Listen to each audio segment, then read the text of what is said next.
Paranoid conditions are characterized by the presence of delusions, that is, false beliefs which cannot be corrected by adequate proof and which are not in accordance with generally accepted concepts. Delusions of persecution are most frequently encountered. The patient is convinced that powerful forces are opposing him, and in the delusional system, these often take the form of large and influential political or religious groups. On the other hand, many paranoids build a system around a neighbor, relative, or associate. Because of the seemingly miraculous effects of modern technical devices, such as radio, radar, television, and so on, they are often invoked as agencies of the unseen enemy, who has his special code of communication. This is a response to a work called Marxism and Psychology by Susan Rosenthal and Patricia Campbell. Yet this kind of ideology has been found throughout the internet, and we can feel it and sense it, not just in this book, but throughout our culture today. This book was written in 2016, I believe, and around the same time where the American Psychological Association decided to have their pamphlet on men and boys. This is significant. So I'm going to start by talking about a Cold War taking place between the disciplines of philosophy and psychology, a modern conflict of the faculties, let's say. I am thinking of articles like how philosophy could be making you depressed, or how a bunch of psychologists came together to say that reasoning supports utilitarian resolution and deontology is motivated by emotions. There's a more nuanced thread about this in Reddit Ask Philosophy. In comparison to Zizek's critique of the new APA guidelines, I'm also thinking about how Zen or karmic or self-help psychological philosophies, just a preface to that, I also participate in CBT and meditation, and yes, it's been helpful, but I'm also noticing that these ideologies fit neatly into the capitalist cost-benefit analysis when it comes to our interpersonal relationships, compared to the philosophers' almost endless capability to, let's say, absorb conflict or give the benefit of the doubt to even the most wild assertions, or even step forward than that, this Kantian ethic of treating others as an end in themselves. Unfortunately, our collective culture is killing that Kantian narrative and replaced it with kind of an Ayn Rand personal is political kind of perspective. Now we'll get into that more. The personal has not become a site of political. The personal has become a site of pure capitalism, as Foucault talked about. The personal is a firm. I saw a post on subreddit Science where psychologists are saying that deplatforming people is good for societal collective health, or another work about how the devil's advocate position is actually a form of toxic masculinity. Whereas the strategy of the philosophers, on the other hand, is to give the side you disagree with as much benefit of the doubt, or to take on that devil's advocate position. And before you actually ultimately show that their assertions are wrong, philosophers are much more open to playing with dangerous ideas and are more likely to defend an agora-like public sphere. Meanwhile, psychologists tell us to cut people off or cut the worldviews off that do not serve us out from our lives. Then we can see the importance of Hegel, and if you read like Jameson, where all of these intellectuals have to use big words to get around cancel culture. Usually right now there's a big conversation happening with Hegel. For Hegel, you see, the reason why Hegel has become popular again is because Hegel tells us that conflict is a kind of ritualistic offering to the possibility of actualizing a public good. For the American Psychological Association, on the other hand, you need to manage your emotions efficiently so that you can mentally survive, or let's say thrive, depending on how much privilege you have. It's a much more individualistic endeavor. And you can see people like Rosenthal who notice that psychology has been creating that kind of individualistic endeavor, and instead of actually defending the importance of communal situation, they actually go about attacking the family in a way that actually works to undermine her central thesis. So now you can have these crazy questions with regards to modern psychology, like, is my belief in socialism a psychological limiting narrative when it comes to my relationship with making more profits or exploiting more surplus labor in our capitalist system? It seems that from a psychological perspective, my socialist beliefs are indeed a limiting perspective. In Witches, Terrorists, and the Biopolitics of the Camp, Cynthia Barounis explains how an affective turn perhaps asks us to supplement our paranoid models with reparative ones before concluding that sometimes what looks like paranoia may simply be a matter of having learned to see what is right in front of you. So I apologize if I'm being a little bit paranoid with regards to my skepticism of modern psychology, even after the American Psychological Association. It's funny because these feminists, they took over the American Psychological Association, and in fact, they ramped it up, this kind of neoliberalism. They increased it by killing the family. Of course, in both disciplines, there are disagreements, and they're both not monoliths, philosophy and psychology. And we can also add psychiatry in here, but that's a whole different thing, and that's a whole different evil I want to talk about later. But if your opinion is that there is conflict within the faculties, so if you think that these are not monolithic structures and there's conflict within the faculties, then and they shouldn't be viewed as monolith like I perhaps am doing now, but I'm really doing it to just make a point here, then shouldn't it be pretty obvious that there would be external conflicts too? For example, I didn't want to get into the stupid divides between continental or analytic philosophy or positivist or critical theory philosophy or Hegelians versus Spinozas, which I have a really good video about, by the way. I'm asking if you can at least for a moment recognize that a major portion of philosophy in the philosophical practice has major beef with, if not a major portion, but rather the authorities of psychology, aka the American Psychological Association.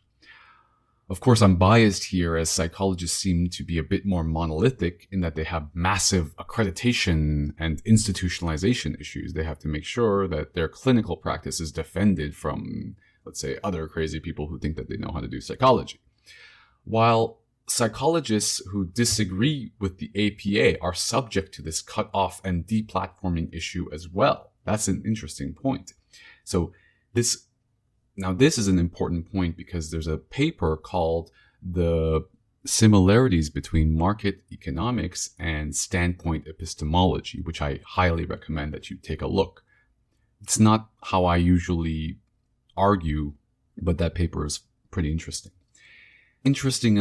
Interestingly enough, it is the continental philosophers like the frenemies of Zizek who are more critical of free speech in the public space, while I would assume that more utilitarians or positivists would defend whatever is this public space or the agora, the traditional philosophers, let's say, the analytical ones. For psychologists, what happens in the agora may be bad for our mental health, and so we have to step in and actually curate what's going on. So this is what's happening with Google, and this is what's happening with the Reddit, and they're making sure that whatever we see that we consume is psychologically healthy. The problem is that we actually ignore our everyday rituals while we're doing that. So if our rituals are doing something and our psychology and our presentations are doing something else, that's totally fine for some reason. This is why we need Foucault and talking about the history of neoliberal subjectivity that motivates this line of thinking. And I have an excellent video about that. Lastly, the reason I say modern war is because simply the capitalist phrase, it is too much emotional labor to educate you, and all these other types of phrases like I don't owe you anything, or deplatforming and cut off culture, platforming strawman culture. So platforming strawman culture is part of this curation where people just platform these strawman ideas or these gaslighting ideas to shut down, all inevitably work to shut down the public sphere.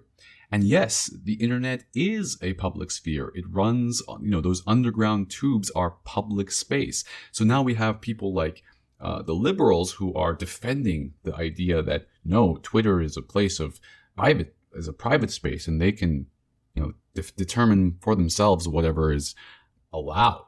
So the internet is a system of underground tubes that's public, not whatever the private space of Mark Zuckerberg or Twitter decide is acceptable. The private space argument is ironically being used by the liberals or the neoliberals in a way that didn't happen in the past. So in fact, there is no real conflict of the faculties, since some people simply refuse to engage with ideas outside of their worldview. And this refusal to engage actually makes things a lot worse. Here I'm going to just focus a little bit about my own personal life and get something off my chest, okay? So that made me realize, this whole Cold War that's happening. Many years ago, I was a person who protested Jordan Peterson. I was actually a student of Peterson before this. I didn't really care or didn't really focus on his political statements before he went famous. I really liked his maps of meaning stuff, and I thought it was interesting. It was only after his prescribed speech stuff that everything kind of became an issue for me as well. That's why I was protesting. Now, just to be clear, I'm not a fan of Jordan Peterson. I was at the Zizek Peterson debate, and the best burn from Zizek was cut out from the video by Peterson ideologues because they controlled the whole situation. Where Zizek said something like, if we were truly a merit-based society, I wouldn't be debating you. Zizek dragged Peterson back into Nietzsche's desert. And I'm pretty sure that's the reason why Peterson relapsed. I got choked out at a Stephen Hicks event by the organizer for carrying a sign that said, beware of simplifications. His book on postmodernism is really terrible, and he got his master's degree and PhD from the same university. That's not the point. There is a problem in universities and beyond about the problems of the public sphere. The failure of the public sphere is not that we should abandon it. It's more that we need to look at all of the problems of the public sphere and find ways to find solutions, right? Ben Habib in the 90s does a really good job of describing all the problems. And she comes to the following harrowing conclusion about the problem, which is even after we engage in such processes of actual or virtual reasoning and dialogue, it is unlikely that we have eliminated our differences or clash of values and beliefs, the disparity among our deeply held convictions. Perhaps the very concept of the public sphere reeks of a rationalist idealism. It seems to presuppose transparent selves who can know themselves and each other. At this point, we can see that postmodern skeptics like Lyotard, who questioned any method of universality, interest group liberals who think that politics essentially is about bargaining on goods, some commensurable and some not, and advocates of a politics of phenomenological positionality will join hands. The citizen of complex democracies have an enormous task of institutional translation to do. Reflexivity about one's own value positions, the capacity to distance oneself from one's convictions and entertain them from the perspective of others, the ability to live with religious, ethical, and aesthetic incommensurables, the equanimity to accept the multiplicity of values and clash of gods in a disenchanted world, undoubtedly a task at which individuals and nations will fail. And this is Ben Habib's perspective, that we will fail, but I feel that we need to have that pessimistic perspective before we actually try to reach somewhere.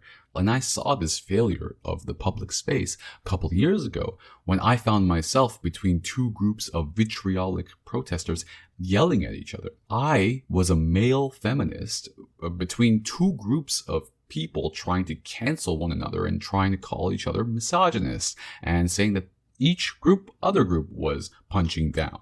I was in the middle, raising my arms and saying, look, as a feminist, I was taught to listen to women. But here we were, women, feminists, two different sides of feminists, refusing to listen to one another, refusing to listen to each other's trauma. One group's trauma was always more important than the trauma of another group. It reminded me like some sort of Israel-Palestine situation where I started to realize that perhaps our ideology was a problem and that intersectionality was not revolutionary at all. Intersectionality could not count for incommensurability. Intersectionality could not account for complicity, which is, I think, an even more or a more important idea is complicity than intersectionality today. We are all already intersectional. There was a CIA video about intersectionality. That makes us all intersectional. Weapons companies are intersectional. Weapons companies employ women and black people just to make sure that they can keep selling their guns. I started to realize that intersectionality is integral to the logic of neoliberal colonialism, and I have a video for that. Then came the endlessly perplexing idiom that was gaining speed. It is too much emotional labor to educate you. Wasn't this commodification of interpersonal relationships the very thing we were trying to fight? Is standpoint epistemology just another form of social reproduction? Others were starting to realize this too. Again, see on the epistemological similarities of market liberalism and standpoint theory by Raymond Pills and Philip Schonegger. I started to see the personal as political as being just another iteration of neoliberalism because in actuality, the personal is not treated as political, but a brand name, a capital, a firm, just like how Foucault's 1979 lectures on the birth of biopolitics predicted, and also how Foucault's rest of his work regarding psychology was talking about how this whole neoliberal subjectivity was actually, to instill this neoliberal subjectivity was actually the role of psychology. And it's sad that Rosenthal doesn't realize this. I realized that much of my life I had been brainwashed by so much of ivory tower of academia. I realized that academia was in fact a primary contributor to spreading the socially reproduced doctrine of neoliberal colonialism all over the world, usually described as progress, or we could look at the history of discipline of anthropology, where you can say, indeed, academic faculties like anthropology were once providing the theoretical basis for political penetration by unwittingly imposing Western forms of Westphalian governmentality, attempts made by objective outsiders who, by placing a culture under a microscope for the purposes of academic study, have helped to oppress. For Marshall Sahlins, economic integration of the whole, the transmission of both grid and code, social differentiation, and objective contrast is assured by market mechanism. For everyone must buy and sell to live, but they can only do so with the extent that they are powered by their relation to production. Capitalist production is as much as any other economic system a cultural specification. The history of anthropology is a sustained sequitur to the contradiction of its existence as a Western science of other cultures. The contradiction is an original condition, a science of man sponsored by a society which, in a way no different from others, exclusively defined itself as humanity and its own order as culture. Now, this is the exact same process happening with psychology today. I realized that the problem was us, the academics, who combined with a culture created by psychologists who aim to manipulate mental states rather than explore them, who socially reproduce a therapy culture, and our social reproductions and our moralizations of the commodification of interpersonal relations and emotional work, instead of seeing such work as kin-based work on civic volunteerism, thus invalidating the years so many people have spent volunteering. The culture of our society was created by lawyers, bureaucrats, and psychologists, including the society today, even after the American Psychological Association. And we'll see. We don't need more lawyers and therapists. What we need, perhaps, are people to be invested in civic life and community. But more and more we push people we disagree with into social isolationism, or even worse, their own polarized echo chambers that today, in my humble opinion, is growing in the shadows.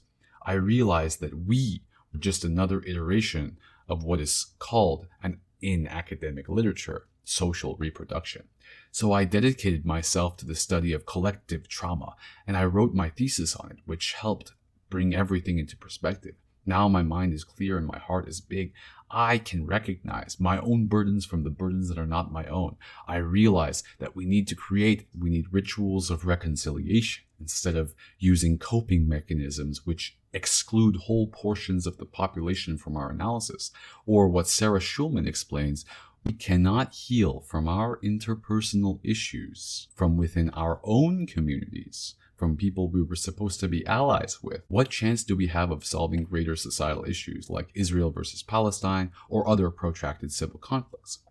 I am from a small village in the middle of nowhere. I can't imagine to explain all this craziness happening right now in the universities to any of my villager cousins. But there's a difference between prejudice from ignorance and the prejudice from hate. We need to listen to one another. I've been to around 50 countries and there are so many different worldviews that cannot fathom one another. It is insane to have any form of universality other than the neoliberalism that has already taken hold. External totalitarianism is truly a problem that we are going to have to deal with sooner or later. It's really crazy because people are willing to die for these totalitarian regimes, but nobody's willing to die for democracy anymore because nobody's willing to listen to each other in a democracy, at least in Western democracies. People who have grown up in Western societies have no idea what totalitarianism truly means, and they defend against critiques of those societies by saying it is racist to be critiquing them, like, for example, China, without realizing that this is another form of a white man's burden. This noble savage narrative is continued. I was tired of this liberal racism, and I was tired that it was too much emotional labor to acknowledge our own complicity within these systems of oppression. This feminist psychological attack on the family as being incredibly misguided. The family and the community are sources of anti-capitalist resistance, where we do not look at our kin in terms of a cost-benefit analysis. Not the commodification of emotional labor is the problem, but the moralization of the commodification of emotional labor is even much more a problem. And that's what the American Psychological Association is doing. And that's how the American Psychological Association is destroying our kin-based ties, our communal ties. Even if we were to concede the family is a patriarchal household, the patriarchal home and the duty of the patriarch is to defend the home from the endless cost-benefit analysis of the marketplace. It is the duty of the father to provide and the mother to care. Ironically, it is the pre-Ayn Randian Southern hospitality conservatives who realize and set clear limits upon where neoliberalism cannot invade, as in the church and the family, while those who are attacking the communion that church provides, and I'm not even religious, but I think that the communion is incredibly important, and who spread their ideologies using the American Psychological Association and the United Nations Human Rights Council, invading the most remote corners of the world with their Western ideology of neoliberal colonial human rights, while attacking the very concept of love because of a culture of promiscuity that contributes to this death of romanticism and this idea that romance is a patriarchal notion, when if you kill the dream of love, are left with a neoliberal and white supremacist nightmare. While supposedly Marxist feminists, when it's really Engelsian feminists,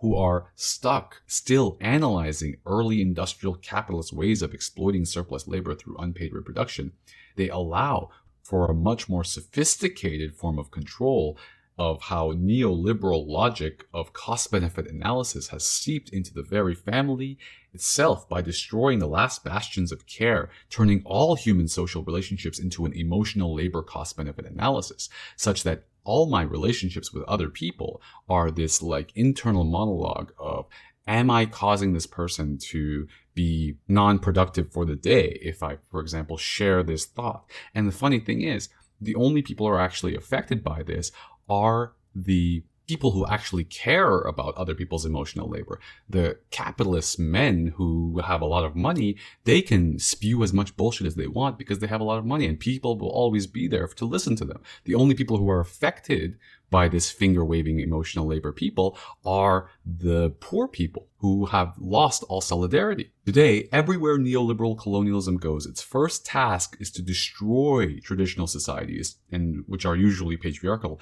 but also we can say patriarchal, and we can also say kin-based or clan-based.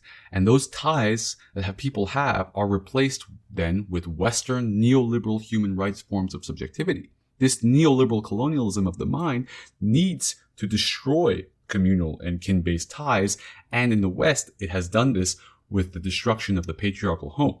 Combine this idea that capitalism and patriarchy are allied to one another, when in fact they are totally opposed to one another. One is the god of the father and the family, and the other is the god of profit. They're totally different gods, and they're at war with each other, and the patriarchal god has lost.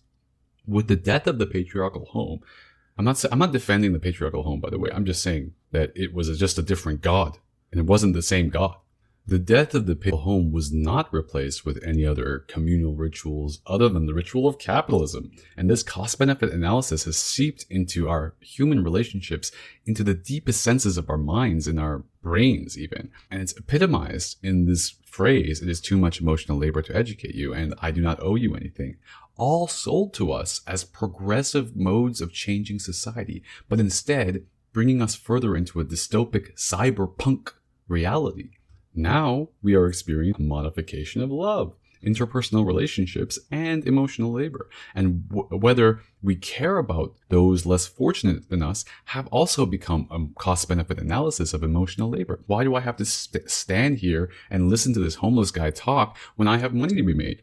Nobody feels that they have any type of social responsibility anymore. Fake anti-capitalist ideologies present in this work and others, spread through simplistic idioms throughout the internet, have made a situation where taking responsibility for our own complicity is now too much emotional labor. Foucault already made this clear years ago, talking about the institution of psychology and how it's needed for creating neoliberal subjectivity. And today it's become maximized and even more intense. Not only that, but it's wrapped in this idea of Marxism itself, which is even crazier. And today we are merely seeing the fruition of the same processes, where these widely used idiomatic phrases on the internet wraps itself up as critical thinking and only empowers privileged men.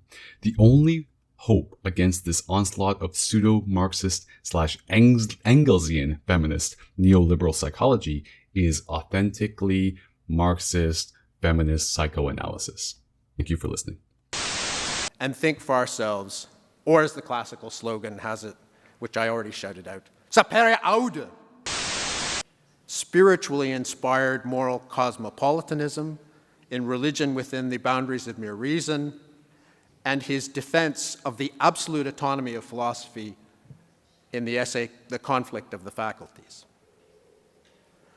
According to the first interpretation, which I call Enlightenment Light, L-I-T-E, you ought to, quote, argue as much as you like about whatever you like, but obey.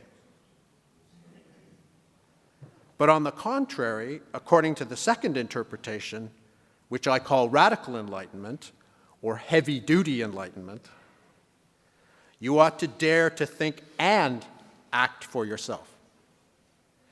And in so thinking and so doing, thereby exit the state in order to create and sustain a cosmopolitan moral community that Kant calls the ethical community.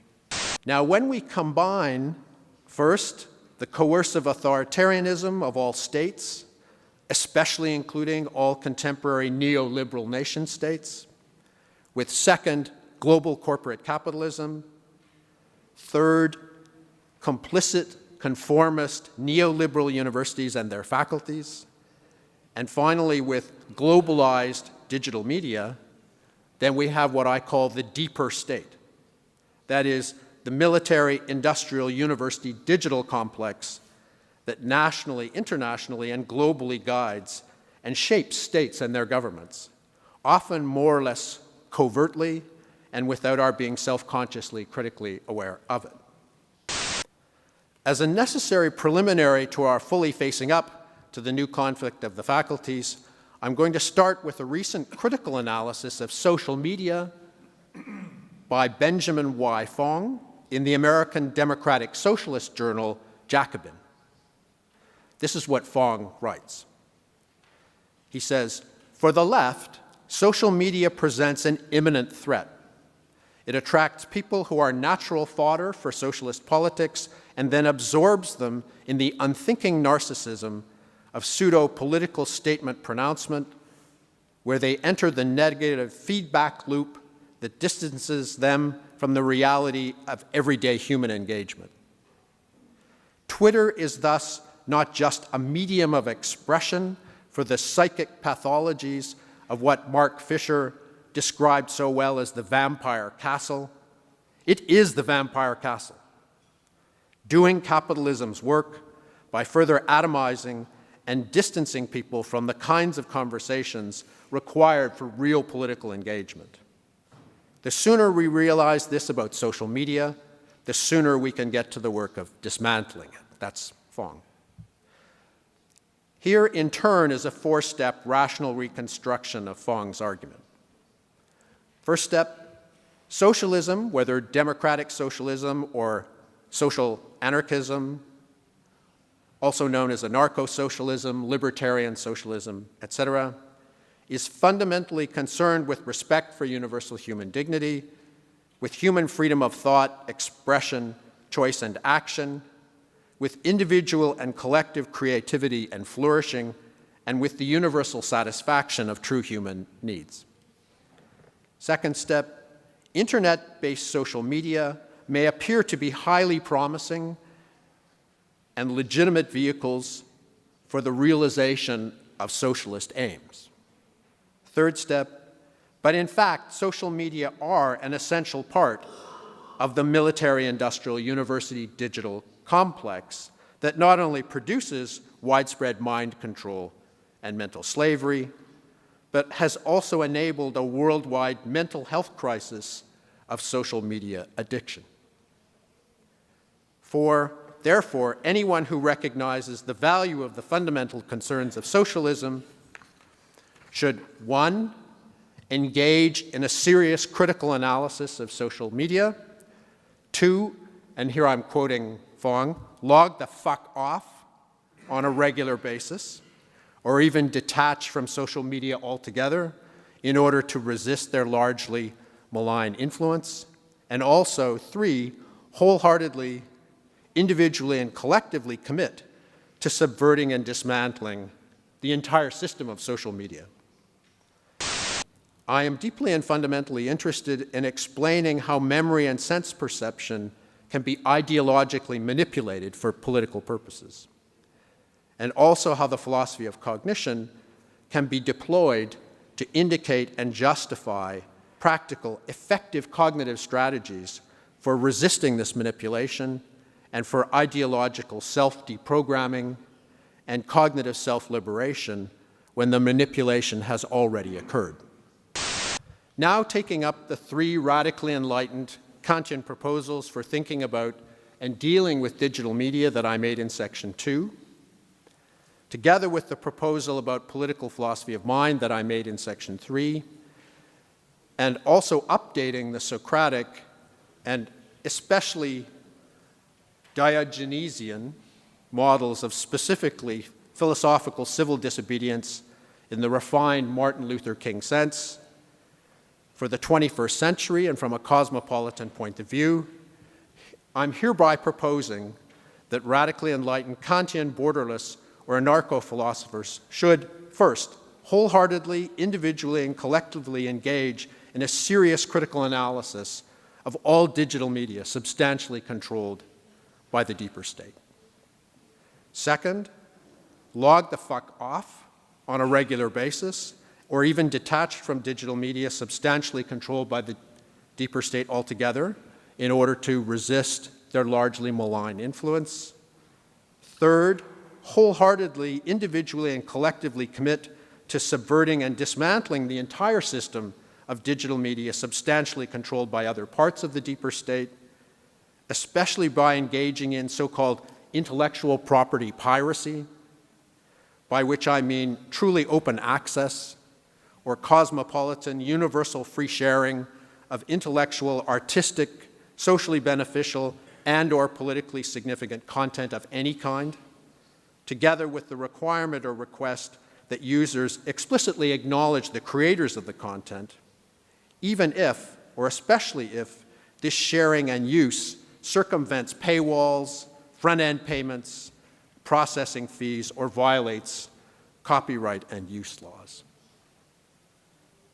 Fourth, wholeheartedly, individually, and collectively pursue political philosophy of mind, especially including the mind-body politic and the political philosophy of cognition. 5, like Socrates and Diogenes, wholeheartedly, individually, and collectively engage in emancipatory free speech or freedom of expression.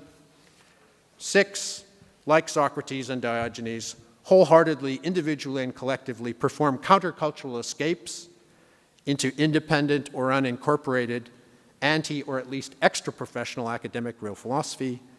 And finally, like Diogenes and contemporary artists, wholeheartedly, individually, and collectively engage by propaganda, by profanity.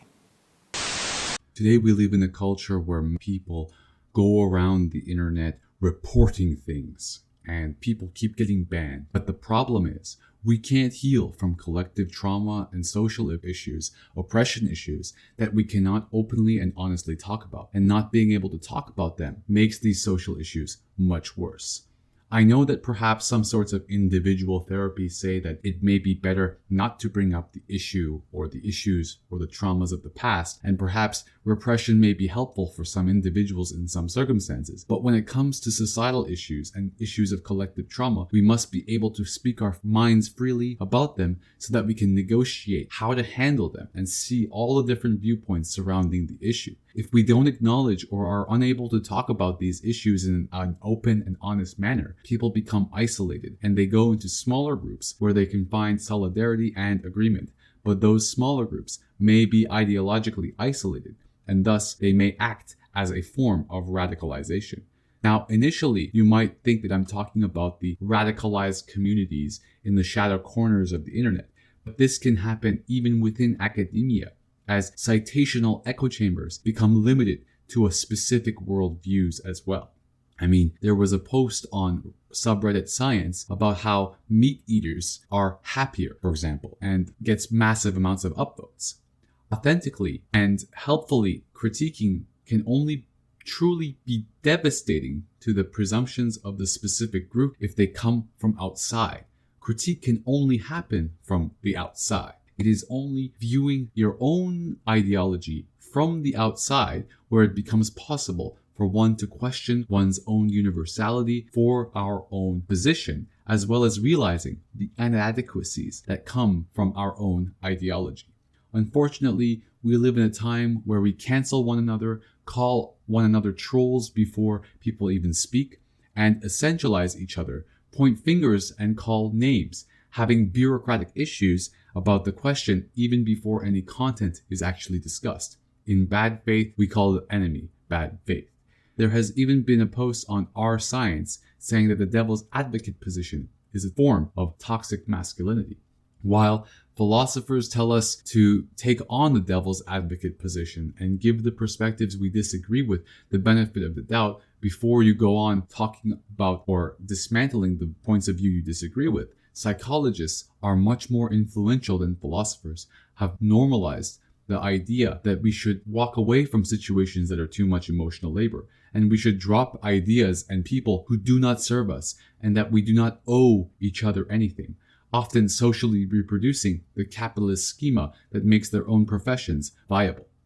What is even more scary is that psychologists and psychiatrists control the discourse in the judiciary and the prisons too, which is a whole other can of worms. For example, I recently changed into being a vegan through my debate in the vegan sub. Then a bunch of anti-vegans started messaging me back to try and change me back. The vegans told me that I should block the anti-vegans and I should report them, but this is not how I operate.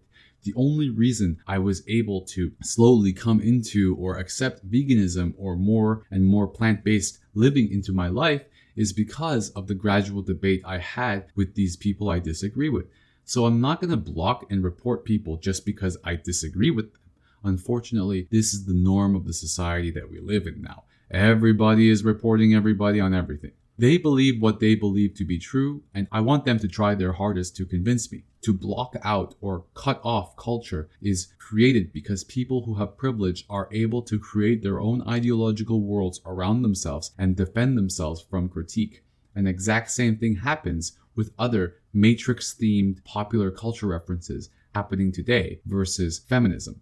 When we make sure that our individual emotional labor is at best managed properly, and at worst is always a management of cost-benefit analysis about every aspect of our own individual time and energy, we lose out communally. Ironically, we cannot heal collectively because of this individualist therapy culture. Our society does not need more therapists. What we need is more community and civic participation. Unfortunately, kin-based labor and civic participation have also fallen into this paradigm of cost-benefit analysis of emotional labor. Thus, the personal is political actually killed the public sphere and normalized capitalist human relationships, ironically contributing further to systems of oppression.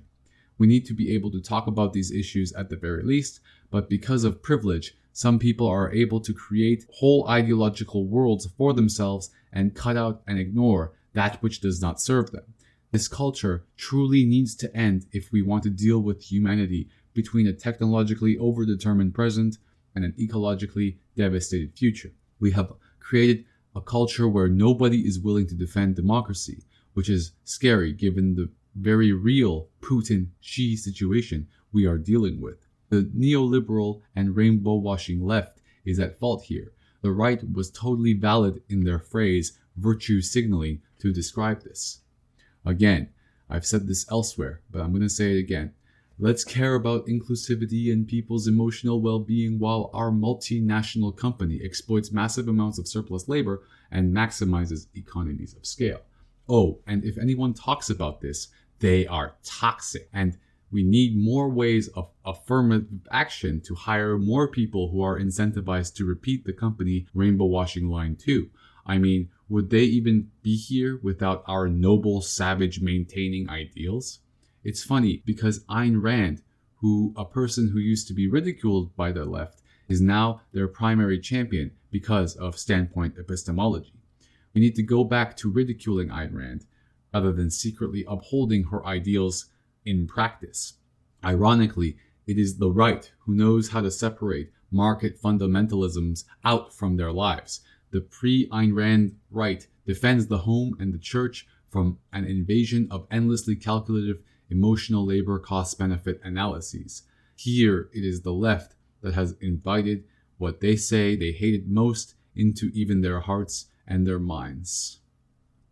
So one person asked some very good questions regarding this, so I'm going to talk about it. They ask, I wonder how you define healing and trauma as concepts that apply to groups.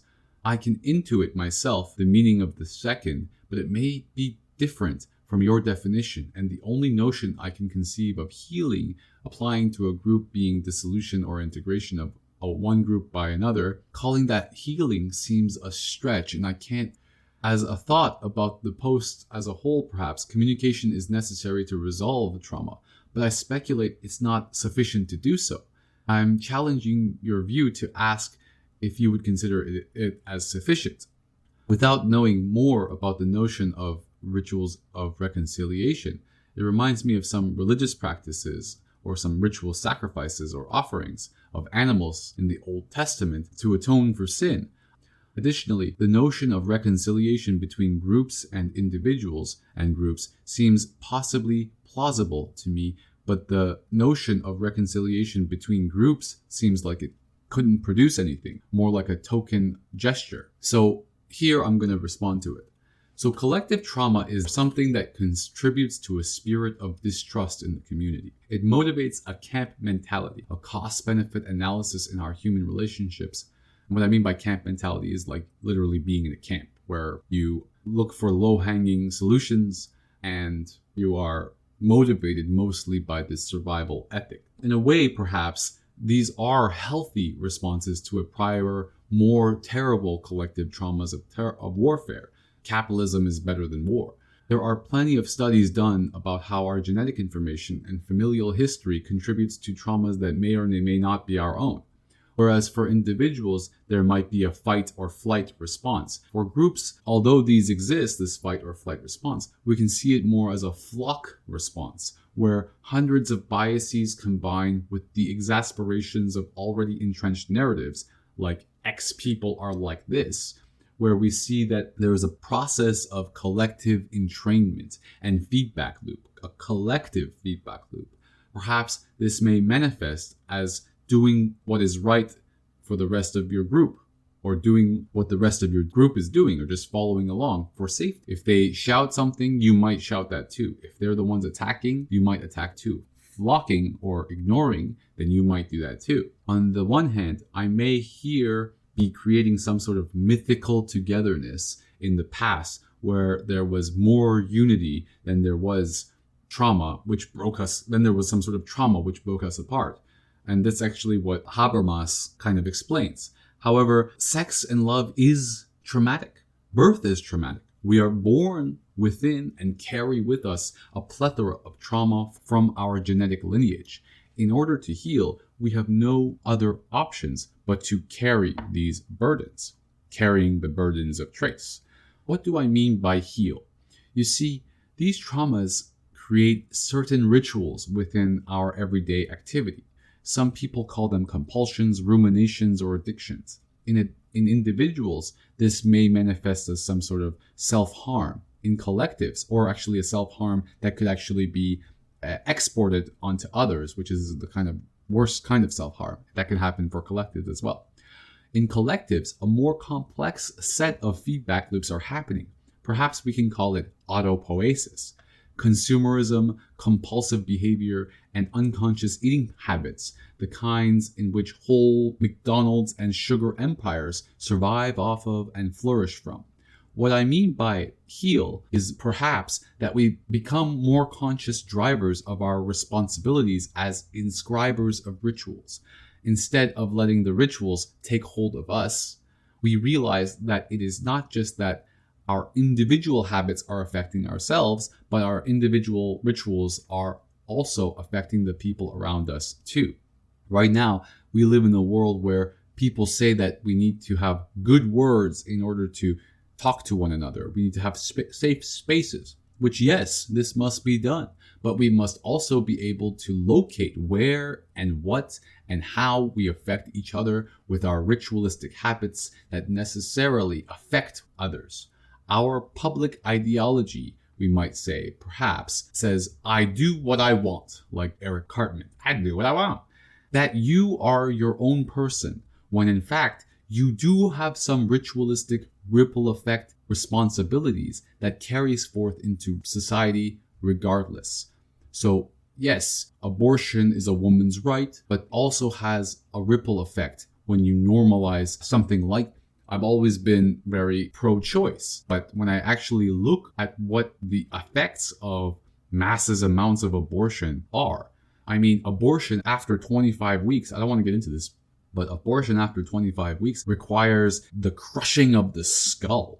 They drain the amniotic fluid out of there, and they have all these clutches that one by one takes out organs and body parts of the baby, and then finally crushing the baby's head and there's this ideology that this being has no consciousness whatsoever. And then they use these studies to back this. But it's insane because I personally have a memory. I have a memory of being inside the womb. You know, the brain is a marvelous thing, and this is not a projection. You know, it's a very personal thing. I can't really talk about it here, but I do have this memory, and this memory is quite vivid for me. Sorry about that derailing, but I'm talking about this idea that we have no responsibility whatever, and this is my body, and this kind of don't tread on me mentality that also exists on the left. So by healing, I mean that we don't just look at the ripple effects of our words, but also the ripple effects of what we're actually doing through our epistemology inscribing rituals. the ideologies that are upheld by our actions and our daily rhythmic activity. Perhaps I am relying on some mythical narrative of unity, but my mythical narrative is within the future, not within the past. And this is an important concept I talk about in terms of messianic time. That is, if we stop and breathe and see our greater responsibility for the cyclical rituals that we inscribe into the world, we move away from always relying on cost-benefit analyses for our safety and move towards perhaps something like a communal emotional labor, not to have it take over the most inner aspects of our lives and our relationships with one another. So this is a different kind of flock, a greater flock, a flock whose strength and value and quality increases by being more inclusive and tolerant of difference. I am not saying that we necessarily need multiculturalism, but rather something which has no need to even essentialize as such. Now, this is called, for example, colorblindness, or this is a critique of colorblindness today. But I think that is wrong-headed. And I'm going to be talking about why the culture of colorblindness wasn't as bad as people say it was. Black History Month, you find ridiculous. why? You're going to relegate my history to a month? Oh, come on. What do you do with yours? Which month is White History Month? No, Well- well, come on, tell me. Well, I'm Jewish. Okay, which month is Jewish History Month? There isn't one. Oh, why not? Yeah. Do you want one? No. No, I I don't either. I don't want a Black History Month. Black history is American history. How are we going to get rid of racism until... Stop talking about it. I'm going to stop calling you a white man. Yeah. And I'm going to ask you to stop calling me a black man. I know you as Mike Wallace. You know me as Morgan Freeman. Under his leadership? Race relationships have to do with race relationships. You're white or whatever you are, I'm black or whatever I am. We're standing here talking now. That's how we get things done. You can't legislate love. The President of the United States can't legislate us into liking each other. We have to step forward and ask questions about each other and engage. There's no law that says, oh, because I'm president, you all got to get along now. So it's up to us.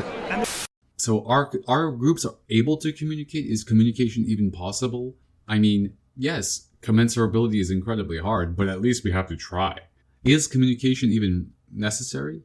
So right now, I am addressing a certain issue where I think that the American Psychological Association and their alliance with intersectionally overly identitarian politique as being at fault with regards to the subject of communication, which for me here stands for a method by which we can't even point to what the errors are. The standpoint epistemologists viewed that, for example, it was historical masculinity that had privileges to the point where problems are, so now it's their turn.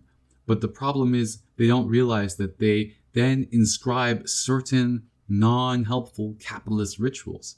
I have been arguing this for a while and getting canceled all the time.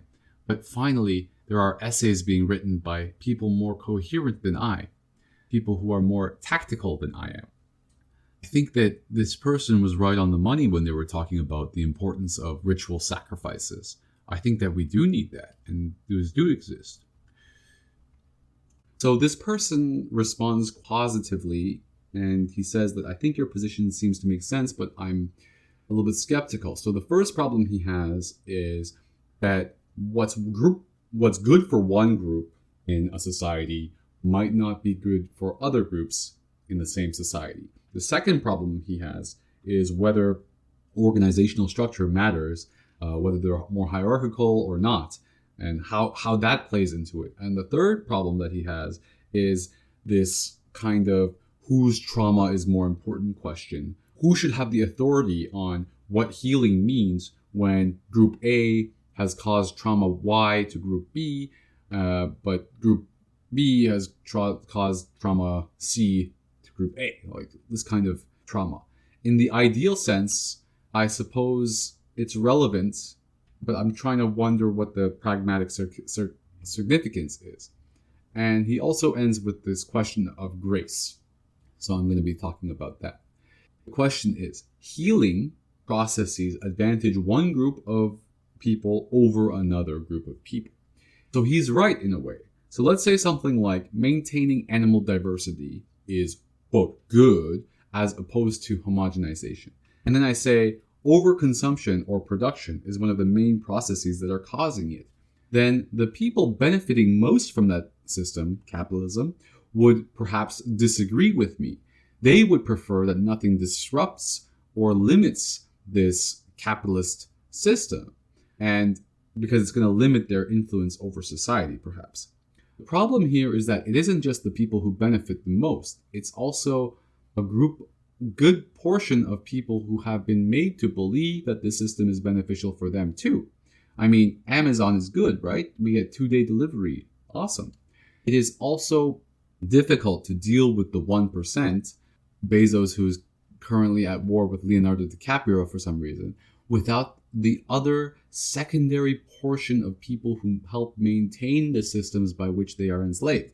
So they keep us divided, intentionally or not, and continually stoking and poking at our primal reactions and fears and instincts, which is influenced by this collective trauma issue here. To add to the problem, the people who do realize that capitalism is the problem, let's say the AOC supporters, then they direct their anger and finger pointing towards this secondary group of people who aren't actually benefiting off the system. So they point their fingers at the Trump supporters who are, these villagers that don't actually have much education, perhaps, because they aren't immune to those primal responses either. The AOC supporters aren't immune to the primal responses either. Healing would then be, perhaps, the gradual realization that people's strings are being pulled by how we react or what makes us react because of our historical and collective trauma. And the gradual togetherness of these two groups of people is to realize that the problem really is the 1%. Perhaps this was for a moment, the idea of Occupy, but that was totally destroyed both by the police systems, but the other way that the Occupy was destroyed was through the left itself having these excessively bureaucratic ways of trying to create safe spaces and kind of excluding people from what could have been a mass movement. So yes, right now we are trying to deal with healing then on an individual basis, but with the concept of psychology or the discipline of psychology. However, this discipline is fully designed to recreate this neoliberal subjectivity. It's fully designed to create neoliberal subjectivity and absolutely socially reproduces the issues that we're talking about. Psychology cannot really theorize in terms of the ominous collective trauma claims that I'm making because it's actually made to reinforce what's already there or at least help us mentally survive it. So it's giving us the tools needed so that it can control us further, or giving us the tools needed not to challenge the system, but it gives us the tools needed just to cope with the system. I guess organizational structure could have something to do with it, but that's what the business of political science and business school is about. One could say that hegemonic structures could do good, like China did for its people, but Xi Jinping also has offshore bank accounts. I guess it depends whether this organizational structure adequately manages individual and collective interests through some sort of accountability. People say that democratically organized structures have a much better chance of doing that, but I guess democracies are also subject to the problem you outlined, which is that if politicians get elected, there are always those who have less say and those who have more say. His constituents, he's more loyal to certain constituents than others.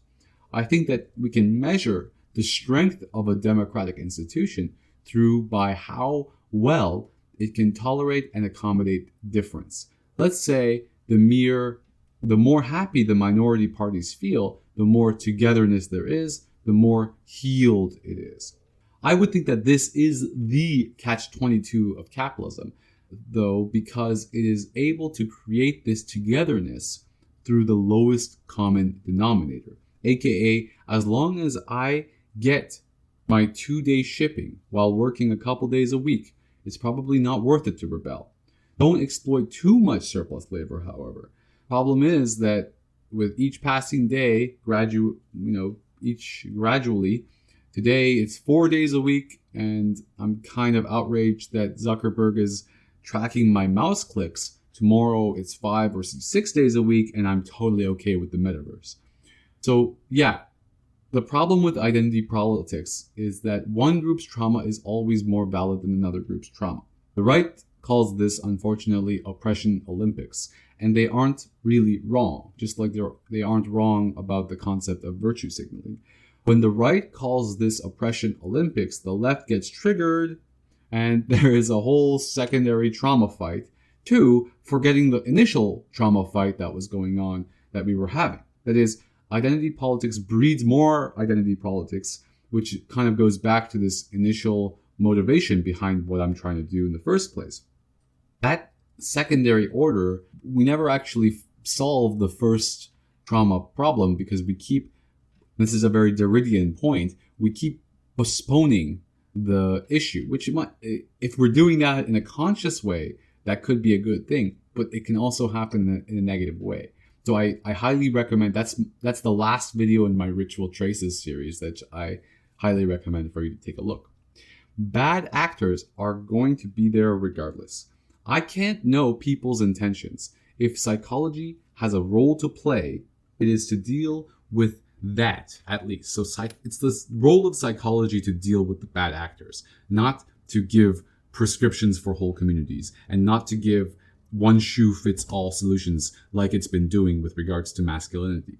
A bad actor, to me, is one that exports their suicidal tendencies and death drive towards others. Regardless, I'm not going to be pointing my fingers at somebody that someone is a bad actor. I never do that, because at the end of the day, I can't know anyone's intentions. There is also another problem with this identity politic people who use the bad faith accusation way too much.